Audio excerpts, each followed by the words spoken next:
Halo, halo. Jadi sesuai judul, kali ini kita akan bahas gimana cara kita bikin dashboard menggunakan query di Google Spreadsheet. Jadi di depan teman-teman ini udah ada dashboard yang udah gue bikin dengan menggunakan spreadsheet. Dashboardnya seperti apa? Jadi seperti ini adalah dashboard sales. Dan dashboard ini itu interaktif. Jadi teman-teman bisa select mau datanya apa, nanti muncul. Jadi ini kalau gue pilih ship dan gue pilih product line, classic car, truck and buses. Jadi semua yang ada di sini nanti akan berinteraksi sesuai dengan filter yang kita pilih. Jadi nggak hanya data yang ada di sini, tetapi juga semua chart yang ada di sini. Jadi gimana cara kita bikinnya? Mari kita bahas satu persatu. Oke, jadi sebelum kita masuk ke dalam pembuatan dashboardnya, pertama kali kita akan bahas dulu tentang apa itu query. Jadi, kalau teman-teman yang masih belum familiar tentang query, jadi query itu adalah salah satu bahasa yang digunakan untuk memanipulasi basis data atau database. Nah, serunya query ini biasanya itu terpisah. Biasanya kalau teman-teman pernah dengar tuh namanya SQL. Nah, SQL itu digunakan untuk pengolahan basis data. Kita bisa pakai bahasa itu di dalam sebuah spreadsheet. Sintaknya sendiri adalah, jadi sintak itu adalah basically cara kita nulis formulanya. Gitu. Biasanya seperti ini, yaitu select, from, where, or, atau and, atau not, terus kemudian order by dan group by. Jadi untuk mempermudah ngapalinnya, biasanya gue kayak gini. Jadi pertama select adalah pilih, jadi kita mau milih data apa yang mau ditampilkan. Terus kemudian from, itu dari, jadi kita mau nampilin datanya itu dari mana, misalnya from ini maksudnya dari database mana, gitu kan. Terus kemudian ada where itu di mana, jadi di sini ada kayak semacam kondisi. Jadi kita mau kondisinya seperti apa. Nah, kita bisa menggunakan logical test ya. Jadi bisa pakai or, and, atau not. Seperti teman-teman kalau pakai if, terus kemudian ada and atau or-nya. Kurang lebih sama. Nah, kemudian order by. Jadi ini diurutkan berdasarkan kolom keberapa, terus kemudian nanti ada paling besar ke kecil atau kecil ke besar. Dan yang terakhir ada group by. Jadi group by ini kalau misalnya teman-teman mau mengagregat datanya. Jadi data yang sama dijadiin satu, terus kemudian nanti hasilnya di sum atau di average, basically kayak gitu. Nah, jadi contoh penggunaannya kayak gini. Select C from database DB where A sama dengan 0, order by B. Jadi cara bacanya, kita pilih kolom C dari database DB atau tabel DB, where, di mana A itu nilainya 0, terus kemudian di order by, diurutkan berdasarkan B. Dan kalau tidak ada keterangan di sini berarti kita ngurutkannya berdasarkan ascending atau dari kecil ke besar. Tapi kalau di Google Sheet ada sedikit perubahan nih. Jadi kalau misal di query tadi itu kita memasukkan database yang di tengah-tengah formulanya atau di tengah-tengah sintaknya di sini. Nah, kalau untuk di Google Sheet kita itu memasukkan database atau tabel yang akan kita query itu tuh di awal. Jadi kayak kita masukin rumusnya query, terus kemudian buka kurung, ini data yang mau diambil. Nah, barulah dari situ kita nulis query-nya. Jadi, kemudian data yang udah diambil ini, kita nggak bisa kayak semacam milih itu di query-nya. Jadi, ketika kita ngambil data, contoh nih, kita ngambil data A sampai E. Jadi, kolom A1 sampai E100 misalnya kayak gitu ya. Nah, nanti di query-nya, kita nggak bisa pilih A2, C2 gitu secara langsung. Tapi kita bisa pilih kolomnya itu adalah A, B, C, D. Seperti itu. Untuk lebih jelasnya, mungkin kita akan langsung coba kita praktekkan di data yang kita punya. Jadi, untuk di file ini, kita ada data yang namanya sales data. Jadi, sales data ini mengandung data-data sales yang ada di sebuah perusahaan. Jadi, kalau teman-teman lihat, isi tabelnya itu ada order number, quantity order, price, sales, etc.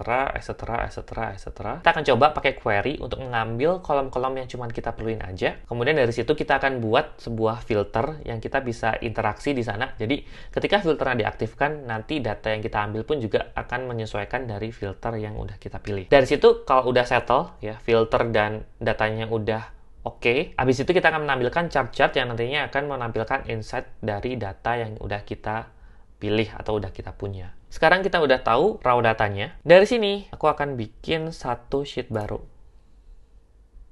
Ya namanya exercise 1 deh. Nah, kita lihat dari yang case study tadi. Nah, kita lihat di sini, kita akan ambil kolom yang sama seperti ini. Jadi kita mau ambil order numbers, sales, terus kemudian status, product line, year, terus kemudian country. Oke. Gimana caranya? Mana tadi? Exercise 1. Oke, aku taruh paling belakang. Kita taruh sini. Ini mungkin gedein dikit lagi deh, nggak apa-apa. Kita masukkan rumusnya, langsung sama dengan query, terus kemudian buka kurung, masukkan datanya. Jadi, karena datanya tadi sales data, aku bakal langsung masuk ke dalam sales data, kemudian aku select semuanya. Select aja semuanya, nggak apa-apa. Dari T sampai A, jadi kita pakai command shift. Kalau udah kayak gini, koma, terus kemudian query. Nah, di sini kita masukkan query-nya. Jadi kita select. Oh iya, untuk query, cara memasukkannya, kita harus pakai tanda petik. Gitu ya. Petik, select. Nah, sebenarnya query ini juga dia itu nggak case sensitif. Jadi, teman-teman bisa pakai huruf kapital semua atau huruf kecil semua. Tapi, untuk memudahkan, sebenarnya kita bisa pakai huruf kapital semua. Untuk membedakan antara mana yang fungsi, select, dan sebagainya, dan mana juga yang dia sebenarnya adalah isi atau kondisi yang mau kita cari. Gitu. Jadi, kita bisa di sini, kita pakai huruf kapital aja. Select. Karena kita mau memilih kolom-kolom tertentu, ya kita langsung masukkan kolom-kolom yang kita inginkan. Jadi kita pertama select, terus kemudian kita pilih kolomnya. Jadi kita pilih kolom A karena kita di order. Kemudian koma, terus dari koma kita mau masukin apa lagi? Oh tadi sales, berarti dia di sini kolom E. Terus kemudian setelah sales, status kolom G. Setelah status kita masukkan year, yaitu kolom J. Kemudian produk, kolom K. Kemudian country. Itu country adalah kolom P. Oke, kita coba query simpel ini dulu. Kita belum pakai kondisi macam-macam, jadi yang penting kita select dulu data semuanya ini. Kita tutup petik, kemudian tutup kurung, kita enter. Nah, dia secara otomatis dia akan mengeluarkan data-data ini. Jadi, ada order number, sales, status, year ID, product line, dan country. Udah sama ya dengan yang tadi ya. Order number, sales, status, product line, year ID, country. Oke. Sekarang, kita akan menambahkan filter di sini. Jadi, kita akan sebelum kita nambahin filter secara otomatis, kita akan coba nambahin filter secara hardcode, yaitu masukin filternya langsung ke dalam query-nya, gitu, menggunakan fungsi where. Gimana caranya? Kita tinggal masuk aja tadi ke formulanya, P, setelah P ini, kita masukkan where, kita mau coba filter tahunnya yang hanya tahun 2004 gitu lah contohnya. Jadi kita bisa masukin where year tadi di kolom berapa? J ya. J sama dengan 2003. Oke. Setelah itu kita enter. Oke. Kalau teman-teman lihat di sini filternya nggak jalan. Karena apa? Nah, karena ini. Jadi kalau di query itu sama aja. Jadi tanda petik itu artinya adalah petik 1 itu berarti kita mau select sebuah string atau text, atau kalau nggak pakai petik kita pilih numbers. Jadi ternyata setelah kita cek year ID itu bukan string tapi adalah numbers. Jadi kita nggak perlu pakai petik untuk ngefilternya. Jadi kita langsung enter aja. Nah, langsung keluar tahun 2003 aja. Terus kemudian kita juga bisa tambahin setelah tahun 2003 aja yang statusnya hanya ship. Kalau di sini kan ada ship, ada resolve dan sebagainya. Kita bisa masukin setelah 2003, kita masukin N. Kolom berapa tadi? G. Kolom G sama dengan petik 1 ship petik lagi, petik satu lagi, enter. Nah, ini semuanya sudah ship. Nah, sebenarnya sesederhana itu. Jadi kalau teman-teman kalau mau namain lagi, sebenarnya bisa nih. Kita coba contoh setelah kayak gini, order by.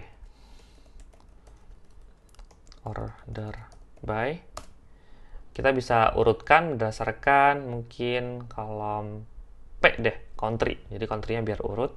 Terus kemudian kita mau alphabetical dari A paling atas, kemudian Z paling bawah. Berarti ascending ya. Kita masukin ASC di sini. Kita enter. Nah, secara otomatis ini akan yang pertama Australia, France, Italia, Singapura dan sebagainya. Nah, jadi sesimpel itu teman-teman. Jadi sebenarnya query tidak terlalu rumit kan. Nah, sekarang gimana caranya kita bisa bikin filter otomatis? Jadi ketika kita pilih suatu kondisi, ketika kita pilih filter yang kita inginkan, query-nya akan menunjukkan data yang kita inginkan. Jadi kita akan bikin query yang di sini itu dinamis. Jadi di sini kita mau masukin filter. Terus kemudian filternya berdasarkan apa aja? Kita akan coba berdasarkan status. Kemudian berdasarkan product line.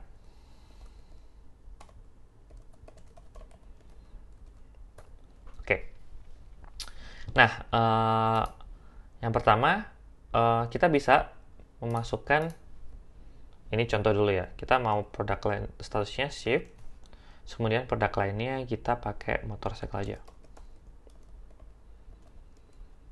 Oke. Nah, di sini, di rumus ini, kita mau refer, jadi instead of, ini mungkin J-nya aku hapus dulu. Jadi instead of kita hardcode di sini, kan ship kayak gini, kita akan pakai ini agar nge-refer ke kolom B2 yang di sini, yaitu kolomnya ini.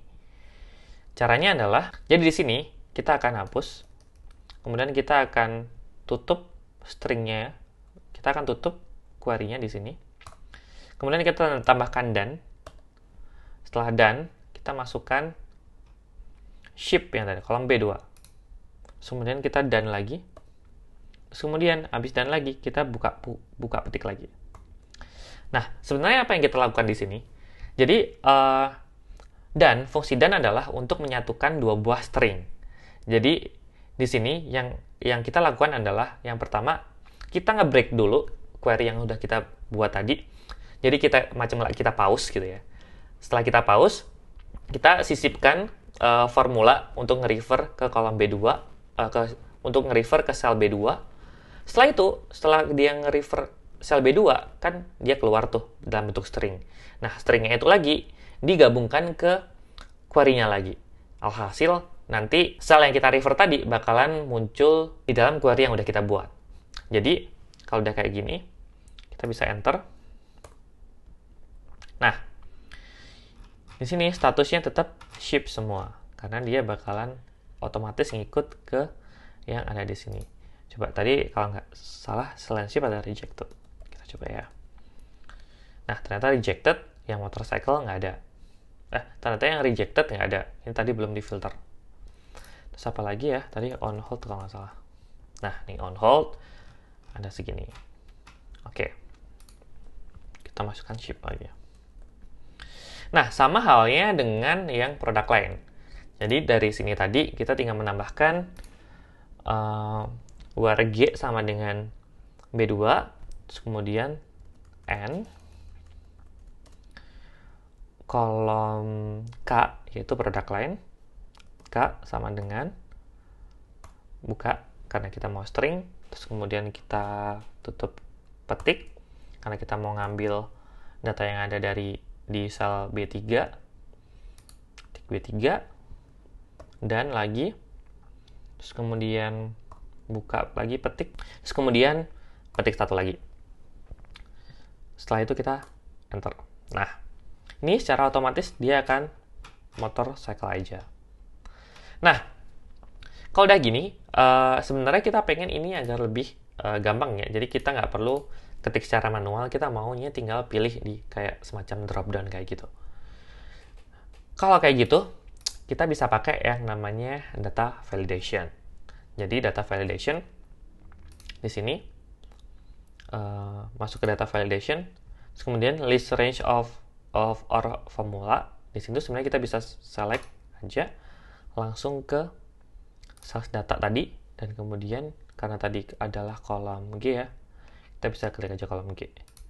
Tapi mungkin kita mulainya G2 aja, karena kita nggak mau status ini masuk ke dalam data validation ya. Kita oke, save. Kita masuk ke tadi, kita cek, oke, udah masuk semua datanya. Produk lain juga sama. Kita masukkan ke data validation, list of range-nya, selectnya data sales yang kolom K, mungkin mulainya K2, biar headernya nggak ngikut. Oke, balik lagi ke sini. Oke, jadi kita bisa pilih classic car, planes, trains, dan sebagainya. Oke, basically dashboard interaktif kita sudah ada nih untuk datanya. Jadi yang kita perlukan adalah tinggal kita bikin chartnya yang menyimpulkan informasi yang ada di data yang sudah di filter ini.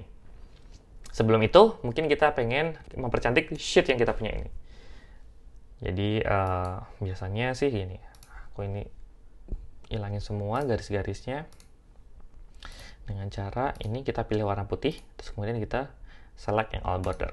Jadi semua nanti dia akan otomatis warnanya bakal jadi putih.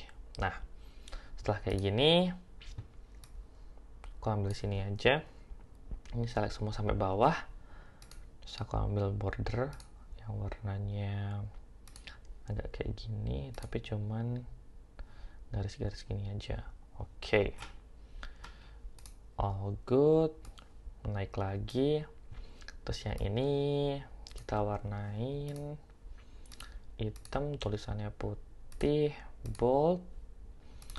Yang di sini ini juga bold, ini hitam, tulisannya putih. Nah, yang di sini untuk yang ini kita bold, untuk shape ini kita mungkin warnain biru kali ya. Kalau ini kita warnain biar kelihatan kalau ini tuh bisa dipilih gitu ya. Habis itu oke, udah cukup oke, rapih. Ini kita kecilin karena kita mau bikin chart ya. Kalau udah kayak gini, kita bisa langsung select semua datanya nih secara langsung aja. Select semuanya seperti ini sampai bawah, ada yang nggak apa-apa. Terus kemudian insert chart. Oke, mana chart tadi? Oke, kita copy aja. Copy. Terus kemudian kita ke atas. Kita paste di sini. Oke, nggak apa-apa gini. Yang di bawah dihapus.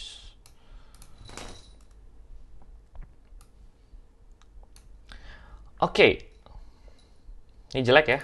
Yang pertama, tadi kan yang paling atas ini kita mau berdasarkan year ya. Kita klik 2 gini bisa. Kita pakai kolom chart. Oke, terus kemudian ininya kita hapus semua deh.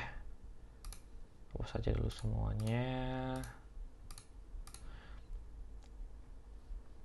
Nah, yang pertama seriesnya kita kan mau berdasarkan sales. Jadi di sini ya sales. Terus kemudian ininya kita mau berdasarkan year. Terus use row 5 sebagai header, oke ya. Nah, di sini kita itu masuk year-nya ini harusnya masuk ke x-axis. Yang di sini kita remove, sebenarnya kita aggregate. Nah, jadilah sebuah chart yang menunjukkan performanya year on year. Kita kasih judul ya di sini. Judul customize nih, chart stylenya kita pakai chart bordernya hitam aja, terus kemudian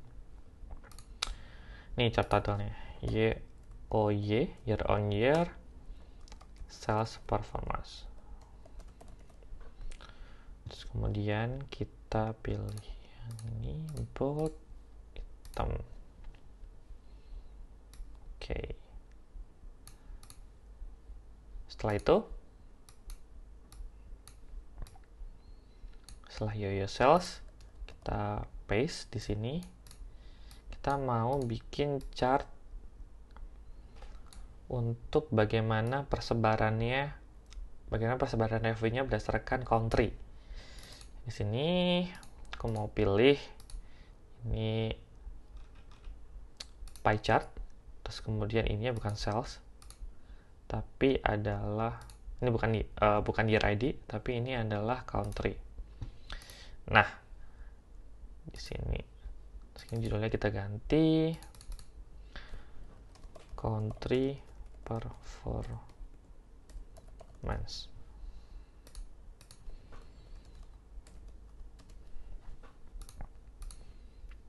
Oke. Nah, terus kalau teman-teman tadi lihat di sini tuh ada kayak per country gitu. Jadi kayak maps gini kan, kan berasa kayak wah advance banget ya ada mapsnya. Nah, ini sebenarnya gampang ya, karena kita tinggal copy lagi datanya. Terus di sini kita tinggal masukkan, diklik 2 kali, kita masukkan ini chart type-nya, kita pakai yang maps. Nah, langsung jadi, karena kebetulan kita pakai country yang dia langsung bisa di-detect Google tempatnya di mana. Gitu. Kita rapihin, taruh sini. Oke, selesai deh. Kita kecilin. Nah, jadi di sini kita mau filter nih, ship in process. Oh, nggak ada. On hold. Nah, ini ada on hold motorcycle. Kita masuk ke ship semua. Jadi sini, ini motorcycle. Classic card. Oh, classic card ternyata memang paling gede itu ada di USA. Terus kemudian secara performance di tahun 2005 menurun banget nih gitu. Coba kita bandingin sama vintage car. Oke, vintage car justru ternyata di tahun 2000. Oke, teman-teman lihat di sini. Ini dia nggak urut. Ada 2003, 2005, 2004 gitu ya. Gimana cara kita ngurutinnya? Nah, ini dia bakalan ngikutin yang ada di sini nih ya. Ini 2003, 2004, 2003, terus kemudian ada 2005 kan. Nah, karena dia ngelihat 2005 duluan, makanya dia nge-agregat 2005 duluan. Biar nggak kayak gitu, kita harus order by-nya, kita pakai order by-nya kolom J aja, yaitu tahun. Jadi biar dia itu nanti ngurut. Nah, di sini udah ngurut nih, 2003, 2004, 2005. Gitu. Ternyata sama aja. Pesawat juga sama aja, ada penurunan. Pentingnya juga masih USA. Terus kemudian truck and bus. Oke, sama aja. USA dan juga 2005 ada penurunan. Karena mungkin 2005 ada apa ya? Who knows. Nah, itu mungkin nanti yang teman-teman harus cari tahu kenapa hal itu bisa terjadi di tahun 2005. Jadi gitu teman-teman, cara kita bisa bikin dashboard menggunakan query di Google Spreadsheet. Mungkin sampai situ aja untuk video kali ini. Thank you teman-teman semuanya udah nonton sampai akhir. Semoga bermanfaat. Dan kalau misal teman-teman suka dengan video kayak gini, silahkan cek di video-video sebelumnya. Jadi aku udah banyak bahas tentang tips trik Excel atau case study kayak gini. Dan kedepannya aku juga masih banyak case study yang bakal aku bahas. Jadi kalau teman-teman nggak mau ketinggalan, silahkan subscribe dan stay tune di channel ini. Oke, sampai jumpa di video selanjutnya. Bye-bye.